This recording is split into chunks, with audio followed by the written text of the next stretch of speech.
Karil, kumampi kay Janelle Salvador matapos akusahang binastos si Kim Chu sa Showtime.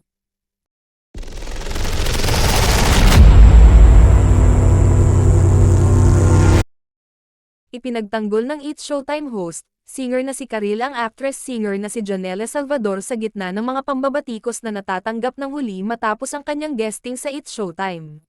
Matatandaang nag-viral si Janelle Salvador sa social media noong April 5, matapos itong tumanggi sa request ng It's Showtime host na si Kim Chu na humiling sa kanya na magbigay ng sample ng bago niyang kanta na kalalabas pa lamang sa ilang mga streaming platforms.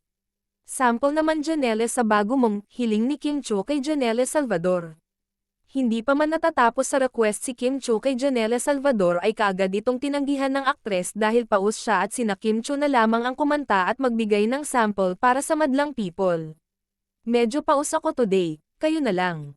Next time, promise, pahayag ni Janelle Salvador. Hindi naman ito nagustuhan ng maraming mga netizens dahil hindi umano magalang ang pagkakasalita ni Janelle Salvador at nakaka-offend umano sa parte ni Kim Chu. Naglabas naman ng pahayag si Janelle Salvador, kung saan inilahad niya na hindi niya intensyon na maka-offend at ay disrespect si Kim Chu. Samantala, ipinahayag naman ng singer na si Karil na wala namang masama sa naging joke ni Janelle Salvador sa It's Showtime.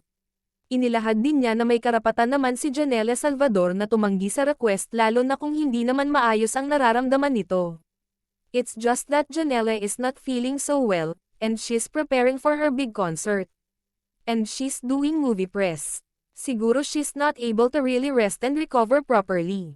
So, we just asked her to do a sample, but she wasn't ready for it cause, obviously, she wants to be on tip-top shape for her concert, pahayag ni Karil.